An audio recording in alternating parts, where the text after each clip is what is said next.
Kok takon, sampeyan rabine kapan? Kula. Heeh. Tolong jangan tanyain soal rabi ya. Kenapa? Karena rabi itu hal yang pribadi dan sensitif. Gue bukannya aku nggak laku-laku gitu, enggak. Bukan soal aku nggak laku-laku itu enggak. Aku khawatir no Mbak Elisa. Apa? Khawatir rabi-rabi aja ngenteni aku aja lho ya.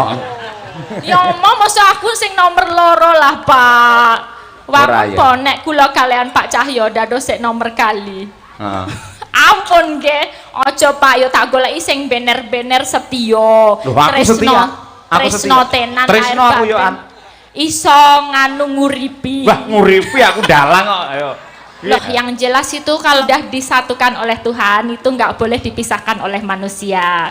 Ya, kuwi satu untuk selamanya. Kuwi sing kudu dieling-eling. Aja mendua, aja nambahi, aja dicerai-beraikan. Ngono. Kuwi cara. Aku ora nambahi aku kuwi, gur mengembangkan aku ki. Mengembangkan usaha. Kena bruwet. Kene salim kene lah sampean umure wong sepiro. Cantik. Munggah ora? Munggah rene no. Biasane lek yo munggah dhewe ta kowe. Ha kene sayu nggih. Pripun kabare sehat nggih? Alah tangane kasar ya, Jang. Lah nyekeli wayang bendina karo cempala ora kon kasar piye ora nggih. Ngene ya lumayan rada alus sithik. Ya halus, lumayan. Tak nyuwun pambiyantu karo Ibu Sukesi Rahayu luwih dhisik. Monggo Bu Kesi Rahayu iki garwane Pak Dalang Cahyo Kuntadi. Oh iya, garwa ingkang pertama ki Bu Kesi, yang kedua adalah Elisa Orkarus.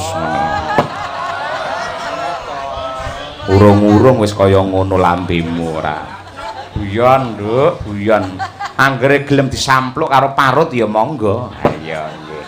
Tangkis. Oh, nekat ora. Monggo Ibu Sukesi Rahayu, sarjana seni, magister seni, setya tuhu. Aku kang setya satu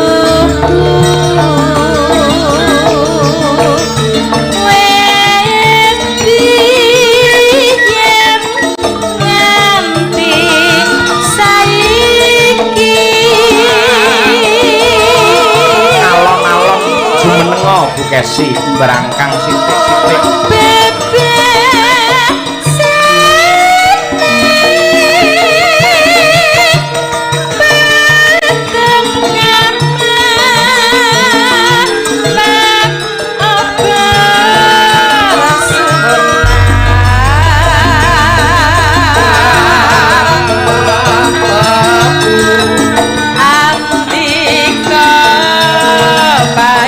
Yo manku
Ya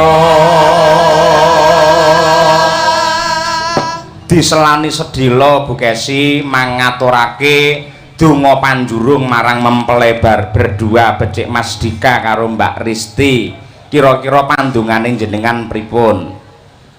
Kagem temanten kekalih Mas Dika ugi Mbak Rizki, mugi-mugi panjenengan kekalih tansah pinaringana wahyuning jodoh, wahyuning kamulyan satemah dados keluarga ingkang sakinah mawaddah warahmah langgeng antil janah ngoten. Amin. Kaya awake dhewe iki lho Pak. Insyaallah ngono kuwi. Awake dhewe iki lak ya wis 15 taun to Pak, omah-omah. Betul. Lan alhamdulillah saiki bareng aku mbok bojo. Wis saiki aku wis metu anak 4 lho Pak. Putramu wis pira? Nggih niku wau sampun anak ping 4. Kose sing mbarep kae gelar kae kelas pira? Kelas 1 SMP. Sing nomor 2 Brahma, Kelas 6 SD. terus sing kembar dampit rambu rangkung. Kelas 4 SD. Mesti Piyai Ngadirejo kene do batin jane sinden kese iki mbayi apa manak ngono kuwi. Bayi apa mencret arep muni ngono ae kok. Ya yen mbayi iki piyayi, yen manak iki lak wedhus ngono lho. Ning jenengan tetep tak puja-puja, tak puji-puji, ya semoga-moga kena kanggo paugeran tumrape Mas Dika mempelai berdua bisa dadi keluarga ingkang tansah pinaringan nugroho lan uga barokah saka Allah. Amin ya rabbal alamin. Ugi dumateng sedaya para lenggah ora ngira Bu Kesi nadyanto iki piyai kagungan kersa kaya Bapak Darno iki parandene sing kepareng rawuh ngestreni tumplek-blek penonton semene akehe. Tegese numpak tronton karo nggawa cengkeh muga-muga kabeh penonton rezekine akeh.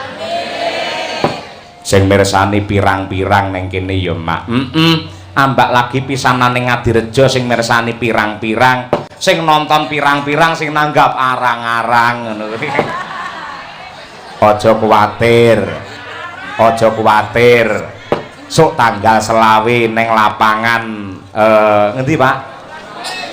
Nah nggih wonten ning lapangan Wono Asri ulang tahun BPR Arta Kencana ditanggapne karo Pak Hari Wuryanto. Kula suwun benjang para penonton, para lenggah mirsani nggih. Yen mboten mirsani rugi Pak. Sing rugi sapa? Sing rugi kula. Ayo. Monggo Bu Kesi. Mugianto berkae Mawar kuning Mas.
puji syukur kunjuk ana kemurane Hyang Agung kang wis paring kanikmatan kamulyan barokah marang sedhengah titah ya nok ya mak ya Ri palungguhan iki awake dhewe mituhu dawuh pangandikane pepunden ingkang winanto ing pakurmatan inggih Bapak Alusius Darno SSTMM ingkang kembulan niat karo Ibu Susilowati SPD mengkono ya yung ingkang mapan ana ing Ngadirejo Wonoasri Madiun ngono ya yung cocok yen ngono coba diwiwiti saka Mbak Elisa luwih dhisik ya dikurmati cok mawi tembang lawas gethuk ya support untuk Elisa Orcarus Alaso coba kaya apa yuk Mas Noval tarik yuk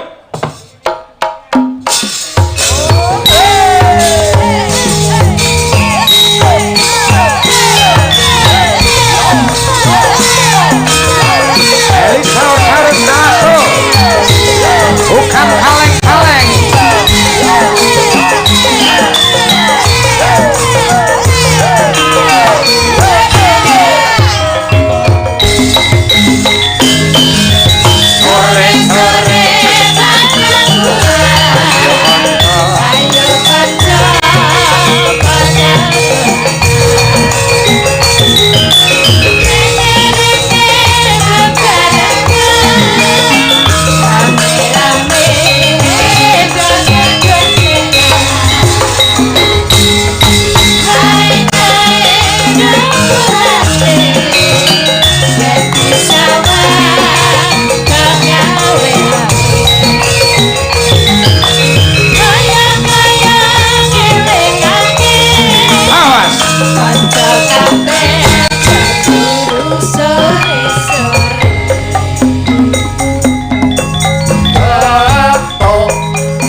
penonton tepuk tangan yang meriah untuk Elisa Orcarus Alaso hadir bersama kita.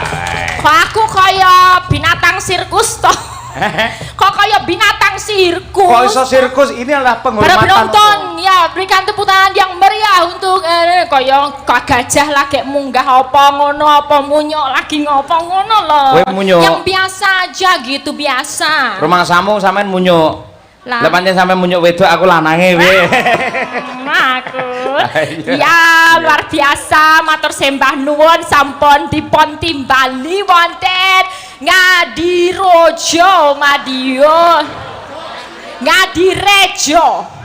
Ngadirejo ya. Oh bukan Rojo Rejo. Rejo Kecamatan Wonoasri. Wonoasri Ngadirejo Balong Kore wonten dalemipun Bapak Darno. Bapak Darno ora Bapak Durno ngawur. Darno DARNO Darno. Nah. Nggih. Terus lan kula nderek mangayu bagyo Bapak Darno. Anggenipun sampun bolo krama kagen putranipun inggih menika Mas Dika kalian Mbak Sinten wau namine Risti Mas Dika kalian Mbak Risti sempun kalih taun kepengker kalih taun tawa setunggal taun kepengker ora kepengker kalih nak wau kula sampun bicara-bicara waduh ayo kalian ibu Darno ngaten kula tanglet Bu Darno napa sampun pulokromo sampun dangu putranipun inggih Mbah sampun kalih taun kepengker Ngaten, kalih tahun Pak Cahyo, lajeng sakmenika putrane nggih sampun napa niku? Apa itu? Lahir itu apa sih? Sudah umur 14 bulan. Nggih, lahir niku basa Jawane napa to? Bayek. Babaran, suwile babaranipun kawan bela sasi kepengker. Nah, kula nderek seneng, nderek remen, nderek mangayu bagya, pokoke anggenipun polokrama saged awet, dangu saged langgeng anggenipun bebrayan. Lan putranipun saged migunani tumrap nusa lan bangsa. Lan la saged ndamel bangga tiyang sepuhipun. Bangga ki apa? Apa ya? Bangga ya apa ya basa Jawa? Bongbong. Bombong. Bongbong tiyang sepuhipun Bapak Darno kalian Bapak Darno wis engko iso sukses ing ngajeng tembenipun. Nggih. Karang dasaripun Budarno menika pendidik. Guru, nggih, kula tangleti. Guru napa, Bu? Basa Indonesia napa Inggris? Dua-duanya, wah bilingual bahasa. Guru SMP, guru bahasa Indonesia lan guru basa Inggris. Ngerti ngono aku les Bu kalian jenengan. Monggo Bu Darto saged ninggah kula ajeng boten. Oh nggih, kula ajeng ngeraketaken pasederekan rencananipun. Terus to sing kakung Pak Darno ki mbiyen ngasta ana PU, Bu Darno dados guru, putrane ya ning PU, mantune ning PU, ning omah sik dodolan gedang. Walah tenan. Niku. Iki lho Jiro Lui didol lho iki. Saniki gedangnya punya sendiri, Bu. Wo gede-gede gedangnya ya. Gede-gede. Gede-gede gede-gede. Ageng gedangipun. Menika berarti nggih Ibu niku selain pendidik, nggih bisa apa gemi anggenipun nglumpukaken apa harto. Nglumpukaken arto menika saged mbiayai menika anak putu bisa sukses semua. Wis doane ngaten mawon. Menika kathah pendidik-pendidik yang datang juga Pak Cahyo. Matur sembah nuwun rawuhipun. Dua-duanya putra dari Pak Darno sedaya sampun palakrama. Nggih. Jenengan aku arep takon, sampeyan rabine kapan? Kula.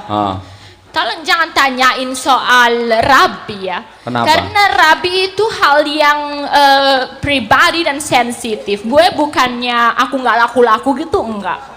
Bukan soal aku nggak laku-laku itu enggak. Aku khawatir no Mbak Elisa. Apa? Khawatir rabi-rabi aja ngenteni aku aja lho ya. Ya mau masa aku sing nomor loro lah Pak. Wong nek kula kalian Pak Cahyo dados sik nomor kali. Ampun nggih, aja payo tak goleki sing bener-bener setia. Tresno tenan. Tresno aku yo iso nganu nguripi. Wah, nguripi aku dalang kok. Ayo. Piye, golek sing piye neh? Ayo komplit. Lucu darder ket sore ngono ayo. Ayo. Apa meneh ya? Terampil. Terampil no aku, sawangen ora terampil piye to? Hei, lho terampil. Ayo. Ora gampang kesel. Oh, aku semangat telung bengi saya geni aku malahan ora nggih. Apa meneh ya? Ngayomi. Ngayomi malah sak rombongan tak ayomi kabeh. Ngayani. Ngayani sindir-sindir untuk gaji lantaran saka aku nyuwun Pak Darno lho. Kok komplit ya? Apa sing durung ana? Masak iso ra? Masak. Wih, piye to wong lanang kon masak piye? Loh, dalam rumah tangga itu enggak harus yang cewek ning dapur apa ning kasur. Kabeh ki kudu seimbang gitu. Kayak nek ngerti-ngerti sing wedok pas loro, ya engko gentenan tak masakke apa, Bu? Enae bos senenge nek dadi bojone. Ya tulung ya Pak gawekno sego goreng, ndoke matane loro. Ngono lho, aku megal lek karo kowe matak-matakane bojo ngono iki. Malah spesial ngono lho karetku no. Nggih. Mbok menawa ini agamane sami kalian jenengan meneh Pak Darno. Nggih. Menapa nggih? Pak Lusius. Ayo. Nggih, kula nderek memuji. Kira-kira doa yang terbaik menurut jenengan, ayo pripun niku? mempelai berdua. Loh, yang jelas itu kalau untuk mempelai itu kalau sudah disatukan oleh Tuhan itu nggak boleh dipisahkan oleh manusia. Ya, kuwi satu untuk selamanya. Kuwi sing kudu dieling-eling. Ojo mendua, ojo nambahi, ojo dicerai-beraikan. Ngono. Kuwi cara. Aku ora nambahi aku iki, gur mengembangkan aku ki. Mengembangkan usaha. Jenderek ngaturaken panglipun. Nggih, wau enten sing ngersakaken anu Mbak, podang kuning Mbak. Ayo niku sing jenengan maca mawon podang kuning sing dikersake. Nggih, siap. Iki nggih wonten saking sinten? Pak Pagi. Pundi Pak Pagi remek? Leres Pak Pagi nggih. Nggih. Ngersake napa?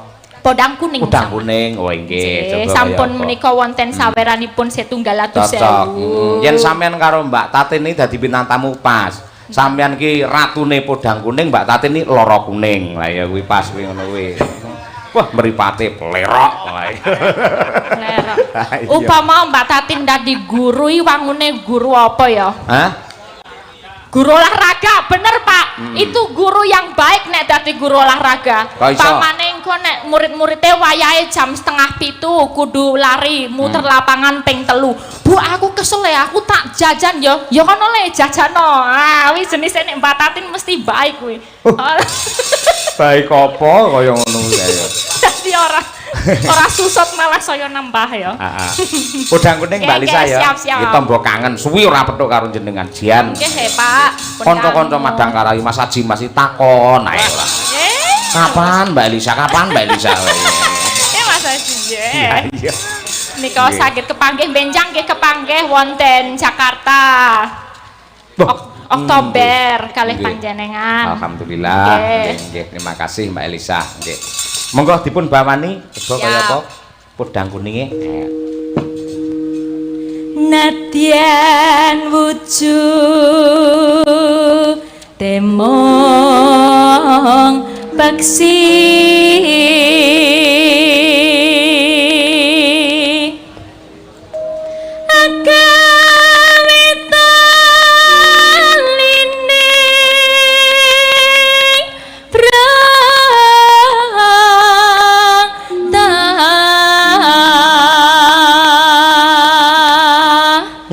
Ya yo.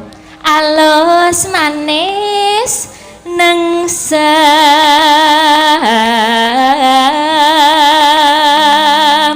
make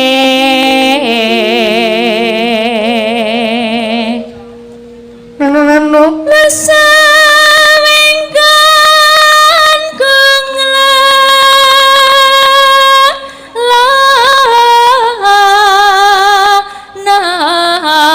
goleki si podang jenar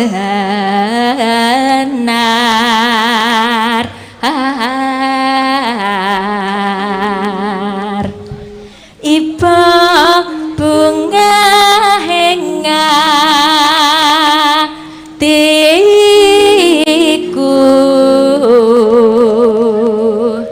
nyanding bisa dadi tombo.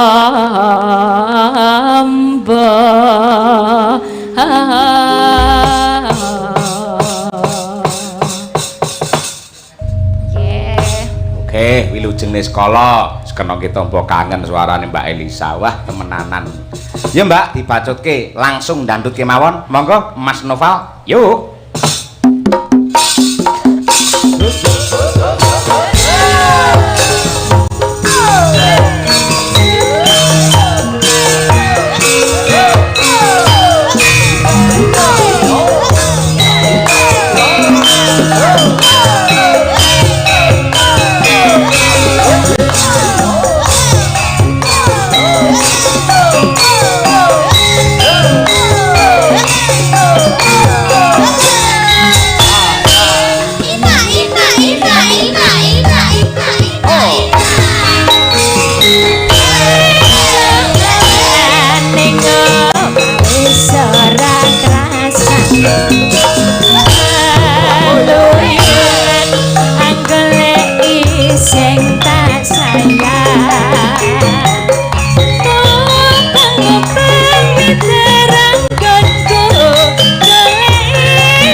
ibu-ibu nyuwun tepuk tangan untuk Elisa Urcarus Alaso.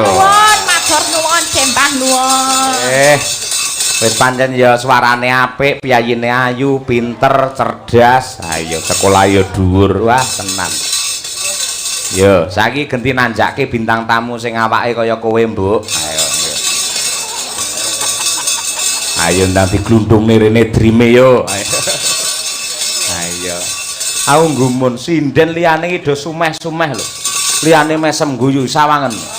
Lambene nyuwongot nganti kena nyantolne kethu kaya. Wong ditimbali rene kon nglipur parane dhek ulate elik. Ayo. Wis ben, ayo. Ya dikurmati, ya dikurmati. La ilaha illallah. Ora tin, ayo. Coba kaya apa Mbak Tatin Lestari Handayani Titot. Ayo, coba saka Sentolo iki. Nganggo apa? Ayo. Hormati coba kaya apa warung pojok. Yo, ngormati Mbak Tatin Lestari Handayani. Yo.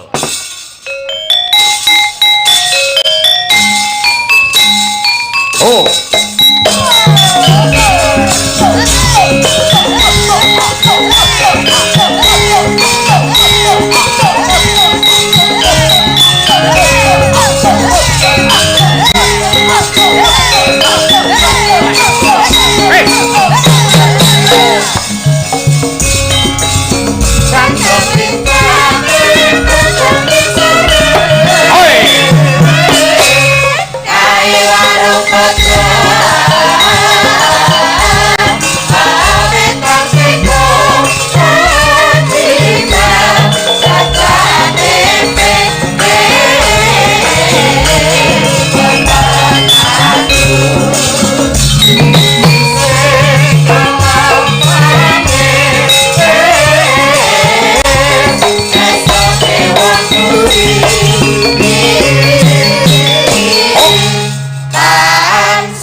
Awakmu ya ora nyawang mau Elisa lho. Kebak tata krama sopan santun. Sinden disalami kabeh, dalange disalami. Lah kowe ora nyalami aku maksudmu piye ngono kuwi? Sapa wangi Elisa wis dicantik-cantikke. Gandeng aku sing maju kok drem digundhong iki maksude piye?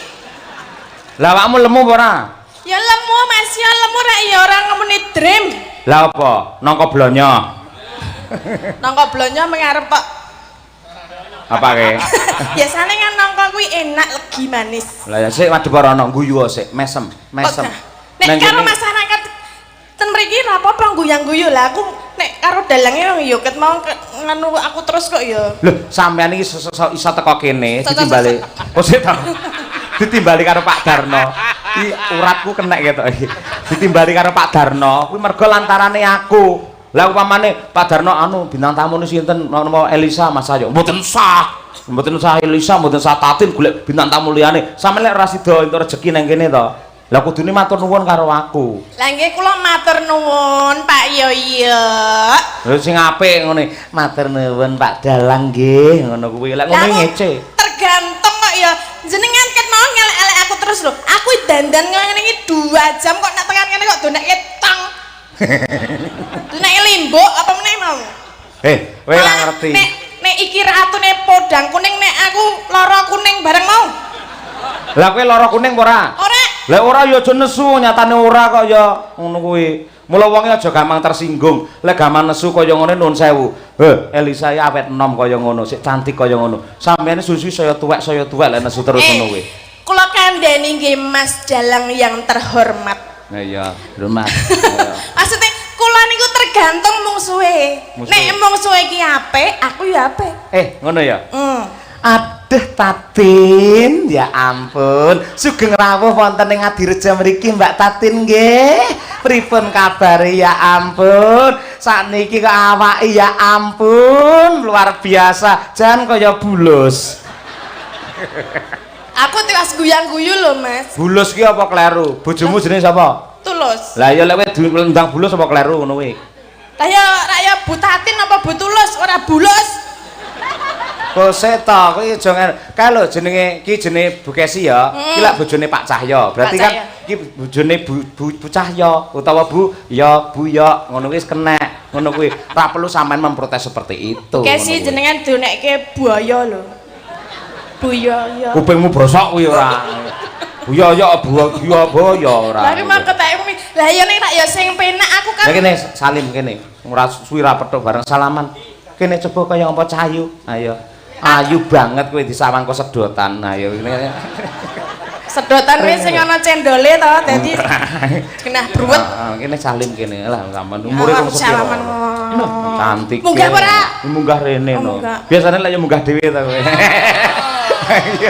ayo kene Cahayu nggih pripun kabare sehat nggih alah tangane kasar aja lah nyekeli wayang bendina karo cempala ora kon kasar piye ora nggih ngene ya lumayan rada alus sithik ya halus lumayan lho wong lanang kaya ngene iki lumayan apane garis iki cetha iki lho garise piye garis iki tegak lurus menuju surga ngono amin amin silak kesusu po lambemu tak kotak pisan iki ora lah kok menuju surga maksudnya sok kabeh kan ya kabeh nglakoni kaya ngono kuwi kowe pengen neraka dhewe kowe ya ora lah iya yen ora ya ngono sing apik nek karo nek umpama aja ngendake iki rasah wae rasah heeh kuwi lho delon Mbak Elisa ngagem bayake lak padha karo sampean jarike lak padha ketok singset langsing indah memuai kuwi sampean ngangge bayak aku syuting pecuwotot kabeh piye tak andeni ya Mas jenenge menungsa urip nang alam donya kuwi ana sing cilik ana sing gedhe betul lah kuwi iki ana wong sing seneng sing cilik ya ana wong sing seneng sing gedhe nggih ta Pak Bu oh direk lah kae muni nggih mergo kok pentelengi wedi kabeh kok asine ora lah kon milih sing langsing ngono kuwi ya ora mesti jenenge wong seneng ki relatif piye kaya jenengan barang kuwi nek dole mungal ngene Pak Yoyok kuwi ganteng Pak Yoyok kuwi manis ning bagiku ya biasa aja ya mergo atimu wis serik karo aku kok asine jajal pamoke tak lem terus lek ngelokne aku ganteng asline ayo oh to ganteng nek saka kene terus nek tak cedhaki ngopo kaya apa ya kuwi kuning-kuning ki kaya napa Pak kowe aku madake dalang jumbleng apa piye arepe ora lah jenengan kan ngagem kuning piyantune nggih kuning dadi kuning padha dene kuning ngono lho kok le ayo kok mau ngarep ngepruk wae niki kok mau lah isene karengmu suwe benjang malih nek nanggap dalange mboten sah niki nggih ora iso kabeh sing penting dalange luwih dhisik bintang tamu iki keri iso aja iki karepmu piye ora ngono kudune tamu bintang tamu kudune Pak Darno Ibu matur nuwun sampun ngundang Ki Cahya Kuntadi satemah kula saged katut sowan wonten ing mriki kudune rak ngono ya ora Pak Darno kuwi mergo pengen ngundang aku ro Elisa terus lagi golek dalang oh iya bener Tin aku mau diweling karo Pak Darno ya an apa? mangke menawi Mbak Tatin pun rawuh tulung nggih bar wayangan mboten sah kondur teng Kulon Progo teng Yogya mriko ngono sampean kon keri kene sesuk lah ngapa? karo nggih seret-seretan putune lho oh arang ngelingi dalange wis di bojo aku kok antem ya langsung semaput lengene gedine semono ayo ya ora nek semaput ndongakne sik Mbak Tatin ayo kagem sinten ya mantene oh kagem temanten nggih iya pokoke kagem temanten kekalih sapa asmane ayo Mas Jika karo Mbak Risti apal padake Pak asmane sapa Pak Darno buke sapa asmane Bu Darno ngawur iya pancen statusnya ngono namanya siapa lah mau Pak Yoyok ya Bu Yoyok oh ya ora ngono iki lho tak terangne iki lho Ibu sapa Susilawati nah Susilawati SPD dungane piye jenengan apal wong maca kok ya lho nyapa wong maca sing diwaca akeh didurusi akeh kok lek ser maca ya maca lho awakmu biasane yang ngono ya kok sambil maca koran ayo ndang ngono ndang maca koran pun ndelok TV piye dongane piye Mbak Tatin kagem temanten kekalih pokoke aja sepisan-pisan ngomong pegat nggih kon rukun sampai maut memisahkan amin ora kaken inen-inen dileleh kaken inen-inen nek wis tuwa pegatan kan ya ora entuk dadi sampai maut memisahkan betul kagem keluarga besar Pak Darno mugi tansah pinaringan sehat amin lancar rezekine mugi tansah ayem tentrem nggih Pak Bu nggih ngejang saged wayangan malih dalangnya gantos nggih. Lambene elek tenan iki nganyele iki ora ya. Kene nek dipales ngono genti wae arep nesu. Kak ora nesu ora apa-apa, gantos ya ora apa-apa. Ayo. Dalange dudu aku bintang tamune ya dudu awakmu. Dadi padha ngrongose. Oh nek udu aku tak dongake udan terus. Apa kowe pawang udan ndongakne elek? Ayo. Ya mbok menawa. Kowe tak aturi prisa Mbak Tatin. Napa? Ini panjenenganipun Pak Hari Wuryanto wis kepareng rawuh.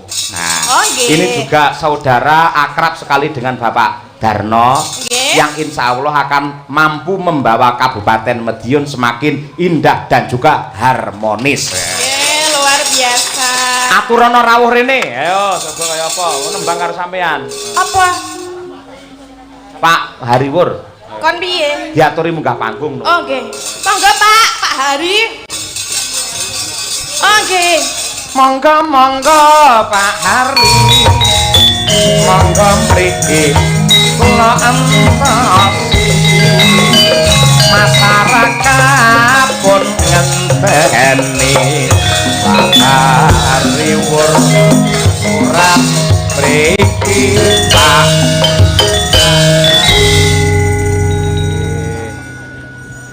Mriki Pak, nggih. Nggih Pak, nggih. Atas-atas salaman kali beruang Pak, nggih jenengan. Sugih dhuwit tegese lho Tin. Ayo nggih nggih. Ra, aku ngerti beruang mesti ya beruang kewan. Nggih. Bu Hariwur, bekti kula sehat selalu, amanah iki. Amin. Nggih nggih nggih nggih. Monggo menika wontenipun nggih namung niku Pak sindene nggih. Mboten napa-napa niki pun disuntik kok Pak. Dadi aman.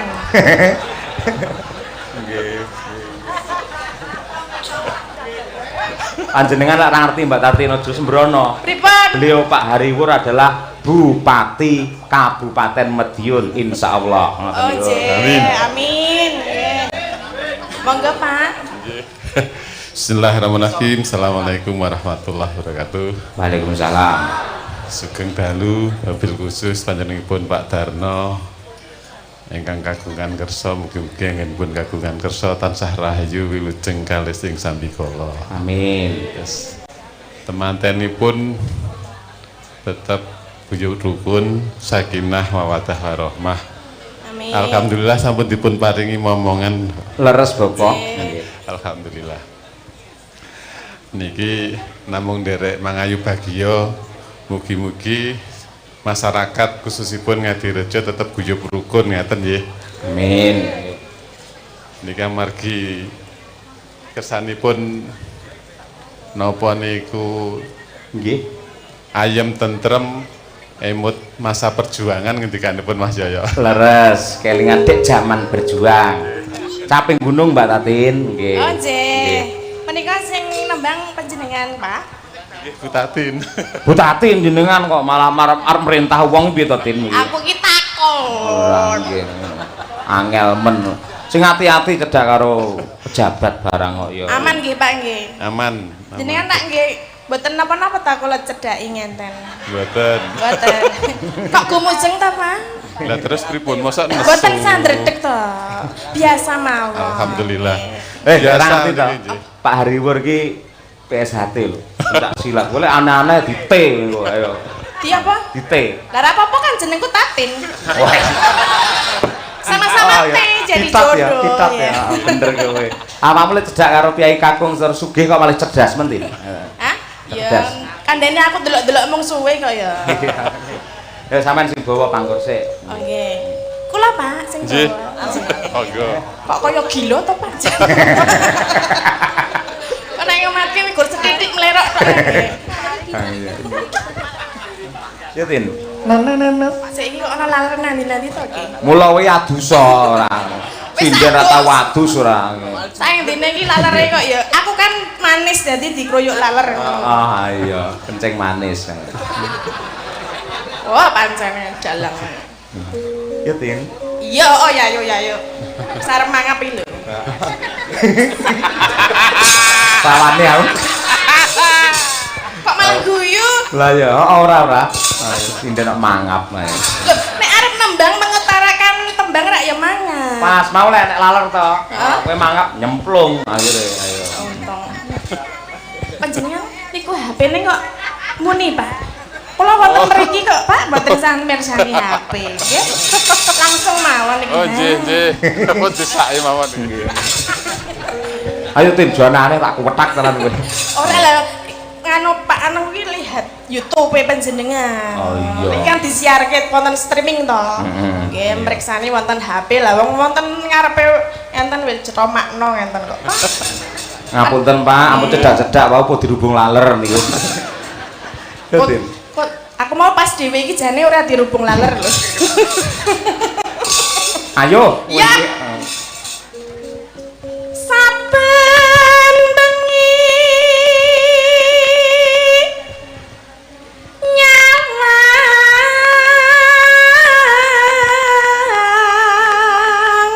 nyawang konang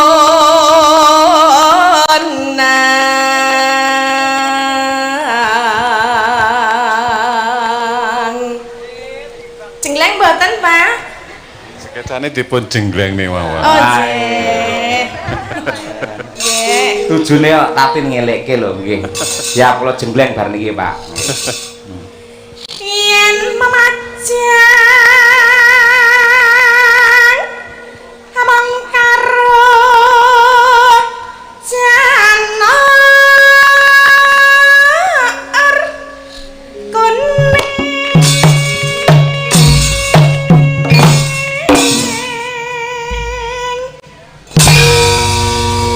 pripun Pak jenglengane? Luar biasa. Luar biasa. Nggih, biasanipun nek ten Jogja niku nek jengleng sepisan pira ngaten lho.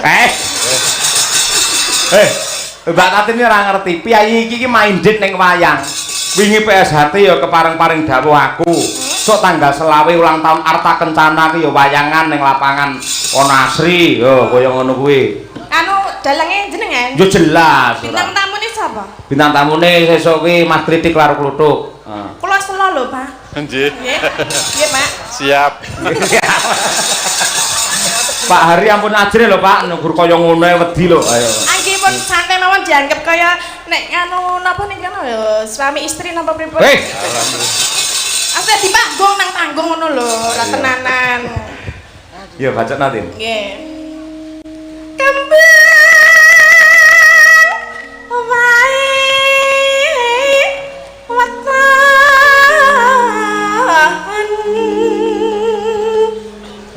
guna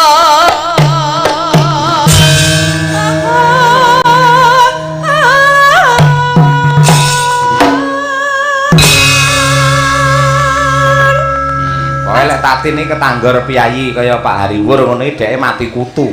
Iya. Piyayine mendel ora kakean guneman mung apa butuhe ning walaupun tidak banyak janji sudah terbukti ngayomi marang warga masyarakat Kabupaten Madiun lho. Alhamdulillah. dipun sayangi, dipun tresnani kalian masyarakat. Alhamdulillah. Panjenengan kersa nembang Pak nyekar. Nggih no. Nggih niki wau nggih tumut kadose nggih. Nggih, monggo. monggo. Panjenengan anu rumiyin. Oh nggih. Anu bareng-bareng Pak. Nggih. Tindingane Mas. Pasitan. Asman niku Pak, nggo. Pacitan sarui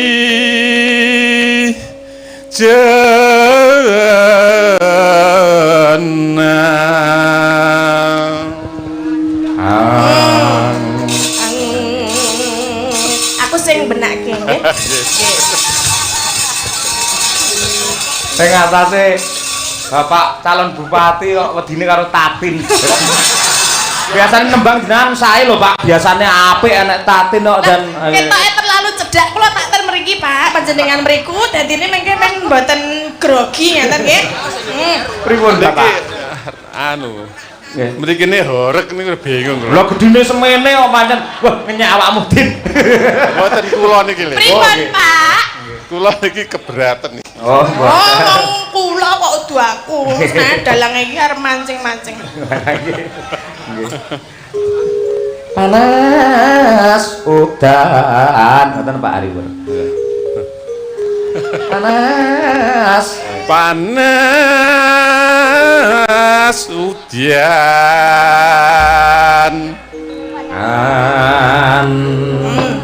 Ayo Tatin, parikan Tin. Ayo. Nyanyo. Buat siapa dulu? Bebas. Bebas. Oh, nggih. Sopo sing lemu? Ana ula. Iya. Apa sing dawa? Cendak buntute. Heeh. Mugi keluarga Pak Darno sehat-sehat awake. Allahumma amin. Menyang sumur. Areng lalu kok. Kosek to lampimu. Menyang kok sumur iki areng apa? Menyang sumur ana wong manis bersama Pak Hariwur Madiun Harmoni. Biasa. Nggih, bismillah nggih Pak nggih. Mana sudan Panas sudan aling-aling caping gunung.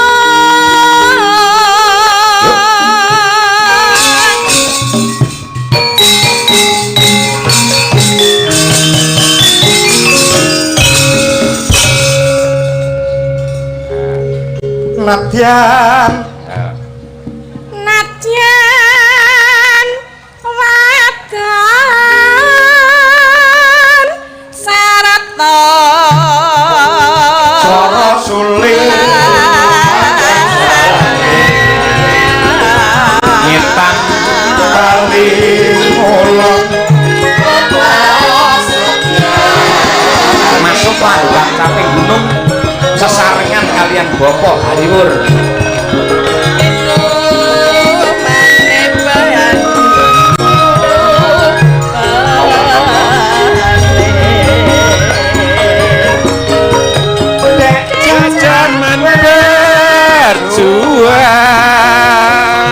Jur kelingan anak lanang biyen tak openi ning saiki ana ngendi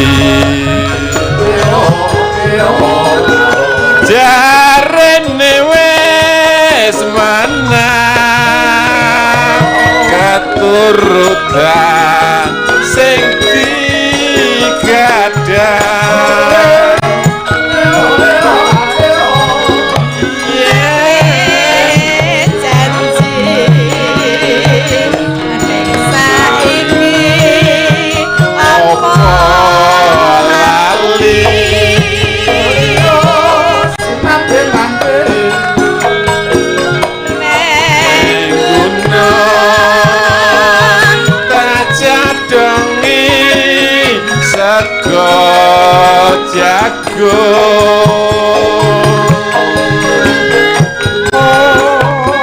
yen mendung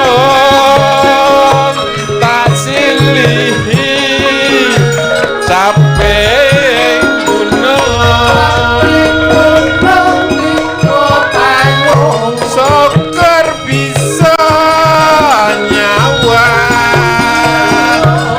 gunung desa dadi rejo ini ora ilang gone padha lara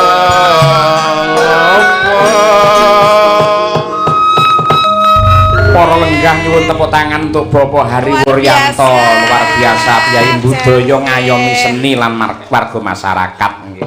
niki Mbak nuwun. lagu wajib masyarakat Madiun ngendikane panas Panas mlaku. Oh nggih. Oh, nggih. Malih mboten napa-napa. Nggih. Meleh Monggo. Pak nggih. Panas mlaku ora gawa payung sandale Ramane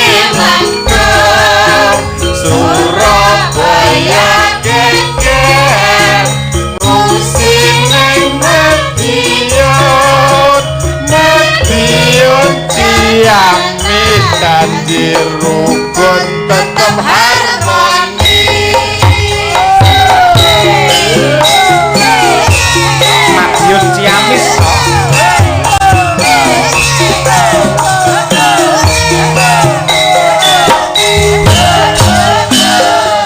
Yuk. Panas-panas laku ora gawa payung sandale dikeres lapane menjo Surabaya geger ngungsi Madiun Ciamis janji rukun tetep harmoni. Matur suwun Pak saya mugi-mugi anggenipun kagungan kersa Pak Darno tansah rahayu wilujeng kalih sing sambikala. Matur suwun. Assalamualaikum warahmatullahi wabarakatuh. Waalaikumsalam warahmatullahi wabarakatuh. Sembah nuwun Bapak Hariwur katresnanipun dumateng Pak Darno lan ugi sedaya warga masyarakat sumrambahipun Menika napa, kanca-kanca. Pak? Alah mendadak repot-repot, Pak. Matur nuwun. Modele lho nek duwe nek kemenyek. Lah ya kabeh diparingi aku ya alhamdulillah. Mbak Lisa berdiri ngancani Mbak Tatin. Ayo. Nggih. Wah, coba kaya apa? Wah. Luar biasa. Iki dulurmu lan wedoke iso kaya ngono iki piye lek entuk dhuwit. Wis biasa Wes iki. biasa, udah biasa. Ini kan yang dibagi satu-satu. Sing ora dibagi siji-siji wes biasane wes diincer. Ya kan biasa ngono kuwi. Iya. Ket jaman Pak Eno. Iya.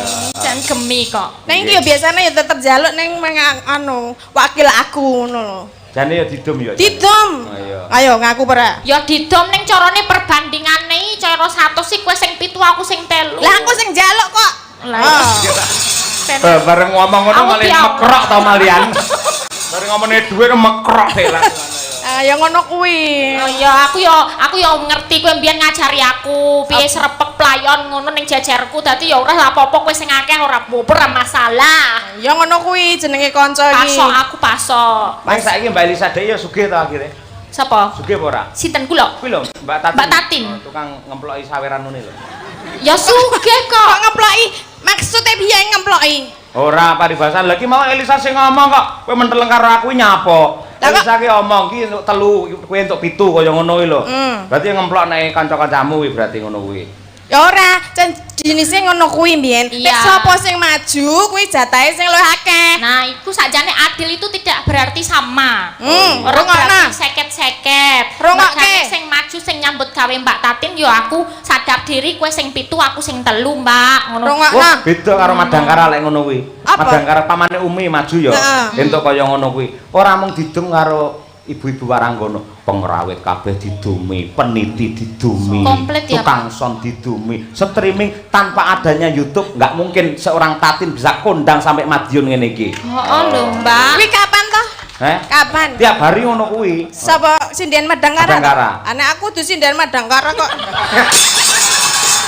Ya nekat tenan. Angel iki. Lah piye? Pendiriannya tetek-tetek Mbak Tatin iki yo ngono. Wis terkenal. Lah ngono, saiki nembang cah loro, ayo. Nembang napa? Mau tembang-tembang lawas saiki sing ala sekarang men dicintai oleh anak-anak muda sekarang lan mempelai berdua supaya bisa lestari. Well, Lestari, siap. Monggo para kadang-kadang Madangkara katur sedaya para lenggah tembang Lestari. Ugi ngangepareng monitor lumantar streaming Kuntadi Channel sugeng laras sedaya kemawon. Nggih. Mbak Tatin melawan Mbak Elisa. Yuk, dados. Hey.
luar biasa. Terima kasih Mbak Elisa, Mbak Latin. Sange Limbok.